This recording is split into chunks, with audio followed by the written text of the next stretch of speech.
All right. Well, we are going to, this is the first of hopefully many kind of recap videos to get you guys caught up in case you missed something in Algebra 2 class, or maybe if something wasn't clear with our presentations at the end of class, or what you guys were doing in group work. So, if you don't have me, I'm Mr. Lewis. This is Miss Hussein. So, ready for some math. Let's go. Okay, so we're going to do recap of sequences. So, Unit A was all about our sequences. Let's tell us about our first one. Hello, Ms. Hussein. All right, well, first of all, sequence is just a list of numbers, right? And we have to try to find some pattern, some type of mathematic. How do we know that this sequence here, -9, -5, -1, that's an arithmetic sequence? Well, whenever I think arithmetic, I always try to look. I'm sorry. My user error. Get the pen working. There we go. I try to look for the common difference, and I use a notation D for common difference. And so let's see, Mr. Lewis, what do you think? What's the common difference here? What's happening? Let's see. We go from -9 to -5. Looks like we're adding 4 there. We're adding 4 again. I'm going to say we're adding 4. I tend to agree. So let's say it's +4. It's okay. We're learning through this. Okay. Okay. So we know it's arithmetic because there's that common difference of 4. And it's common throughout every single part of the sequence that you see right there. Yeah. Okay, good. Exactly. All right. So then we can look at this and fill out.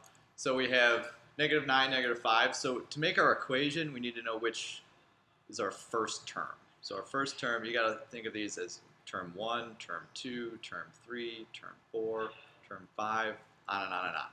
Okay? So our first term here is -9. Okay? Got it. All right. We're with it so far. So then we need to find the common difference. Well, Ms. Hussein did that last time. She found that it was +4. Okay? We were adding 4 to get from -9 to 5, -5 to -1, so on and so forth. Okay? So what does it represent? It represents the mathematical pattern that you're using to get to the next term. Right. Okay?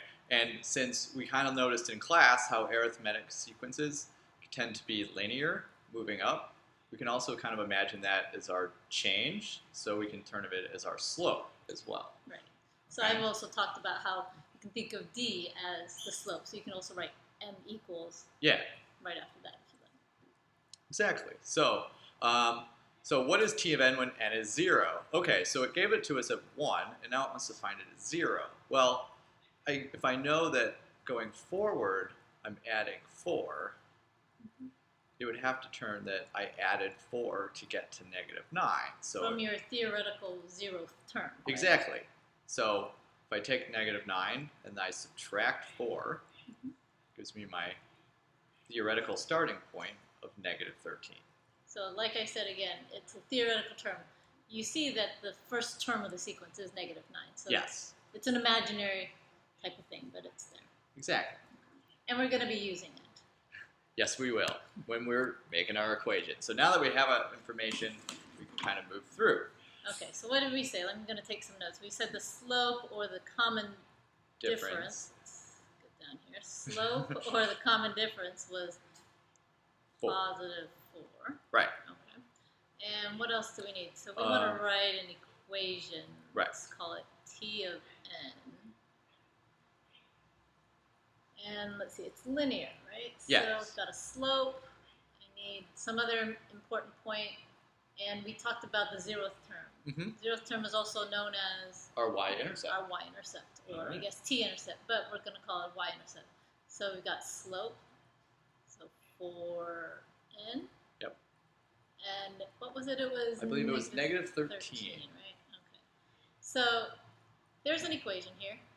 What I always like to do is, as soon as I write an equation, I go ahead and test a point. So let's see, let's say, what is this term? This is the 1, 2, 3, 4, 5th term, right? Yes. So I'm going to check to see if I got my equation right.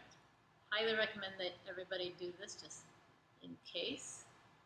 So I'm checking to make sure that my equation works. So that's 20 minus 13, magic number 7, and look at that. There Nice. we go. So All right. we've done it right. So Yeah. this is a check, and this, whoops, It's okay. there is our answer. Yes, so we got it at, sorry, it disappears, but we saw it at 4n minus 13. So it's nice. Okay, so let's just try one real fast. Okay. So here we have another sequence, -4, -3, -2. Okay. So each time here, Common difference looks like it's a +3. So Yeah. my slope is +3. the slope is +3. So like Mr. Sand did before, we can do t of n equals, we know our slope is +3 times whatever input we put in. And now we just need to figure out our t of 0, Yeah. right? So our 0 term, well, we'd have to subtract 3 from our first term. So -4 minus 3 gives me -7. So 3n minus 7. That's our y-intercept. So to All speak. right, and let's test it just to make sure. So this is 1, 2, 3, fourth term. Okay, so we have 3 times 4 minus 7. I get 12 minus 7 equals 5. 5, check, check. I'm High good to go. five. Yeah. There we go. All right. All so right. Mr. Lewis can do simple arithmetic. All You right. can do more than that. All right. All right. What if, though, they did not give us All right. anything? You're throwing us for a loop here. Yeah. So we've got the third term right here. The third term is 11. I'm learning how to use this now. And the 8th term is 26. Yes. So, and I'm also told that it's arithmetic. Right. So there's some number that I can add a certain number of times from the 3rd to the 8th, and I want an explicit formula for it. Okay, Mhm. so let's see. What do we need, Mr. Lewis? We need... Well, we need to find our difference, right? And I think we said that difference also equaled our slope, Uh-huh. right? So what it looks like, if I have two terms, I could imagine those as points. Yeah, exactly. So I could do the change in their outputs divided by the change in their inputs. Right. So I just wrote delta y over delta x. You may have learned it as y2 minus y1, all divided by x2 minus x1. Yes, remembering to put our y's on top, because I did see some of that mistake on our first test. All right. So let's see. Does that mean the 26 or the 8 is our y? I believe the 26 would be, Yeah, because I the y can represents of 26 6 minus 11, 8 minus 3. So I know that's 5, and is that 15 there? looks like it. Okay, so that means that simplifies to 3, and that was our slope, wasn't it? Yep. Our common difference of positive 3. Okay. Are we there yet? No, we've just found the slope, so what else do we need? Well, we need that intercept, that fictitious little intercept there. So that's our imaginary. we are part of the way there. So there's a couple ways we could do this. We know that t of 3 is 11. So we can work backwards from 11, knowing our difference. That might be a good idea. Let's see. I like to try to make a table, use as many multiple representations as possible. Keep hitting that button. Right. Oops. Looks like we're at this one. We're still here. Sorry. All right, so here's our table. N, and we've got t of n as well. So we usually start at 1, 2, 3. I'm leaving some space to find a 0th term, and the 3rd term was 11. And we said that common difference was 5. 3. It was 3. 3. Okay, so we need to go. Let's see, it was a positive 3, so I need to be able to do plus 3 to get to this Right. 11 here. So that would be 8. 8. We do plus 3 here. That gives me a 5, and the 0th term is going to give us 2. Did I do that right? Looks good to me. Okay. Thank you. All right, so let's see. We've got our 0th term. We've got our slope. That was our lovely 3 here. Mm-hmm. So we got 3n plus our y-intercept 2. Awesome. Ta-da. And I'm just going to check it against the 8th point here, because I just like to make sure I get it right. So 3 times 8 plus 2, that's 24 plus 2. Way to go. 26. All right. That's it. Great. well, I think we've killed arithmetic. We got that in the bag. Yeah, what's the other type?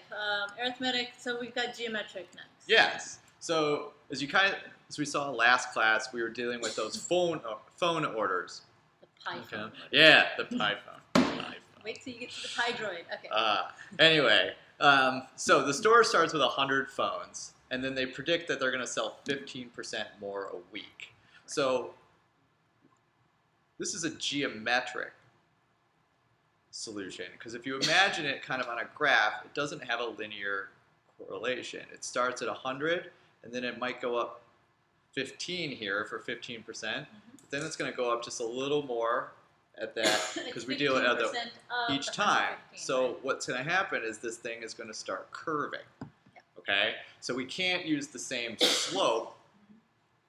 Okay, so we can use a similar formula, but no, we can't use the exact same formula as arithmetic, because we're not adding each time, we're multiplying by that percentage. Okay? So this is an exponential growth. Yes. Uh-oh.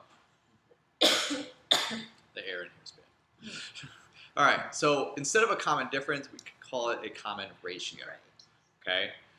So how do you want to indicate our common ratio? I've been using R, just Okay. because we had difference for D, and now we've got ratio for R. R works for me. Okay, so what is our R? Well, we know we go up 15%. So we start at 100%, right? And then we're increasing it 15%.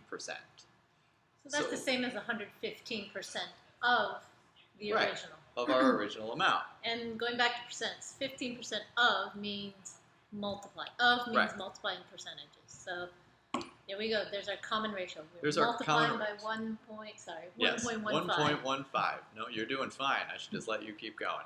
All right, so here's our common ratio of 1.15. And like Mr. Hussain said, that of, it's timesing by some number. Okay, so we need to figure out what that fictitious little y-intercept will be. Okay, so we're just finding this 1.15.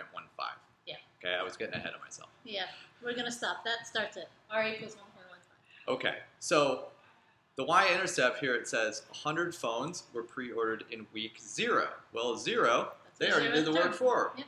Excellent. So we're at 100. All right, so now we can get to writing our equation. Jumping one slide too many. Okay, so we have our t of n Yep. equals, so we said So we have a start point at 1.15. Mhm. Oh, you want to start at the That's 100? all right. We can write it both ways. We So can let's do it start both with ways. the common Okay. ratio. And that's being multiplied a couple times, right? Right. So it's not just once we're timesing it by 100, Right. timesing it each time. So do we want to put our n here? That would be repeated addition. Yes. So repeated multiplication is exponential. Right. So let's put the n as a little n at the top. Little n at the top. The other way to think about it also is if you put the n here and we plugged in that fictitious 0, It wouldn't work. the whole thing would go to 0 and it wouldn't be effective. Okay? So you can also write it as, again, putting it into our math laws, we could also put the 100 first times our 1.15 n. Obviously, either way Yeah, would be they're acceptable. the same. Yeah. Okay? And just to check that it works, right, let's do t of, Let's do 1, okay, because we know the first week was going to come up with 115. okay. So 1.15 to the first times 100. Well, if I plugged in my trusty calculator, I'd get 115. And there we go. We've got Check. it. Yep. All right, awesome. Well, wait. Okay, so we've got something going on here. Yeah. What if I'm going down 5% Yeah, a those week? pi phones are not really good. No, no one likes those. Yeah. So let's see. So they're actually selling 5% less. Yeah. So does that make it a negative R, or does that make it a smaller R? What's changing here? Well, it's the percentage of the whole. So we're going down 5%. So we had 100%, Right. and then we're subtracting that 5% that we had. So we're down 95 Right. So we're now at 95% of our total. of total. Yeah. Again, of means multiply. That's Exactly. our multiplier. That's our common ratio. Yeah. So that means R equals, Mr. Lewis, 0.95. 0.95. So Okay. each week we're going to be multiplying 0.95. It's going to keep going down, less than 100% every week. All right. So that would just be how we'd adjust it. So you could use the same formula from before, but instead of 1.15, we're plugging in our 0.95. So just watch how it's worded, less, more, to figure out if you need to add or multiply. Okay. Well, then we have our recursive function. So what does t of n plus 1 mean? Well, let's step back. What's t of n mean? Well, I think t of n, that was the output at a specific term, right? At a current value of n. Okay, so that's the term at the nth position, so to speak. Yeah. So the n plus first term would be the term right after the current value. So I like to call it the next value. Yeah. And then t of n minus 1 would then be the one right before it, right? right, the previous value. Previous value. Again, it's just getting used to that kind of notation Mm-hmm. that we're starting to use because the fun of math, numbers start evaporating and Exactly. start going to those letters. All right, so what is a recursive function? Well, the RE means if something's repeating. So recursive means I'm going to use the previous term to find my next term. Exactly. All right. So let's go and look at our current recursive function. Here we have, actually, no, this is our explicit function. That's explicit. Because Yeah. if I were asking you to find the 100th term, you didn't have to find the 99 before that to find the 100th. Right. So then we just need to write a recursive function for this one. All right. So can we tell just by looking at this whether or not it's arithmetic or geometric? Yeah, I think you can probably tell that it's arithmetic because it's in that y equals x plus exactly. b It's form. in the y equals mx plus b form. I like to say keep looking back at the table values. So Yeah. what's our first term? How do we find t of n? T of 1. Well, we can just plug in 1 for the n, so you get 5 minus 6, which gives you negative 1. Negative. Okay. And for the second term, we get 5 times 2 minus So it's 10 minus 6 is 4. 4. And then let's just do one more just to make sure we've got a common difference, because that's what we were conjecturing. So that's 15 minus 6, which is 9. 9. So what's our common difference? Looks like we're going up 5. Looks like it's 5. So we've got a common difference of 5, and remember our slope. That's 5. Which is also the common difference. Right. Okay. And then what does that negative 6 mean for us here?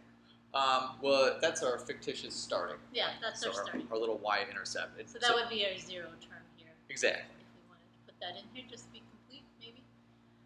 All right, so did we do the recursive yet? Not No. yet. So let's see. Let's say the next term. What are we doing to the first, current term? Well, we're adding 5 each time. Yep. So that's part of it. Yeah. What So else do we need, though? We need to give a starting point, don't we? Or some type of indication of what that value is. okay. Because right now you're just saying add 5. Right. So we're So- adding 5 to our function. Well, our function starts, though, at negative 6. Mm-hmm.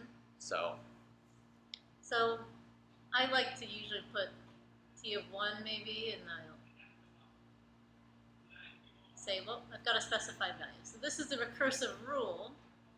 And over on this side, it's becoming imaginary. Yes. There it is. it'll eventually get there.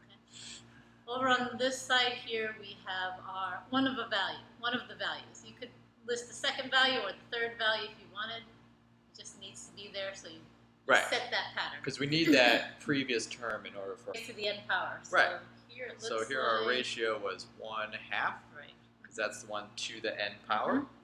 So just real quickly, if we write our t of n plus 1, well, that would equal to... We're Current taking term, so a that's half Mhm. term each time. Yeah. Right, so our t of n times 1/2. Okay, so we're taking half of it each time, and then given our starting value, so it didn't really give us a starting, But we can do. calculate it. Yeah, we can put, start. say, So t of 1 at 24. Yeah. Because I'm taking half of that 48. Exactly. So. Right. works So out. there, that's a complete recursive geometric sequence Right. equation. So sometimes though they'll just give you the recursive function and a starting value, and we have to work from that. Okay. So here, Mr. Sane was doing, we make a little table, and here's my t of n's. Okay. It was nice. Gave us The third 3, value. which was 60. Okay, 4, 5, 6, 7. It wants the next 4. Okay, well, I'm taking half of each time. So if I plugged in 3, that means I'm going to be finding the 4th term. Okay, and I'm taking 1/2 of t of 3. Well, t of 3 they gave me was 60. So times 60, my 4th term becomes 30. Do we need to go back to the formula to keep doing this? I don't think so. No. We could probably it's figure multiply out. by 1/2 each Yeah, time, right? 15, 7.5, and and 3.75. yes, 3.75. Okay. Now, it wants us to write the explicit formula. Right. So this time it wants our t of n. Mm-hmm. All right, so I know I'm doing 1/2 each time. 1/2 to the n power, but Right. we have to find that 0th term, so Right. we need to go So I'm gonna backwards. Go up to, so this would be 120. Yep. Up to, this would be 240. And up to, this would be 480. What a So big number. big starting point, but our geometric ones usually start big or go big. Yep. It's kind of the theme for math. Go big. There we go. Right. There And is the explicit formula. there's the recursive functions. All right. So here's a few for you guys to try on your own. And if you have any questions about them, or if you want to see if you did them correctly, you can come and see any one of the 4 math teachers. Yeah. And check it out. Otherwise, you guys can continue working on your homework and looking through that. And you'll be all set for our first group test on, I believe it's Tuesday, Wednesday. Tuesday or Wednesday.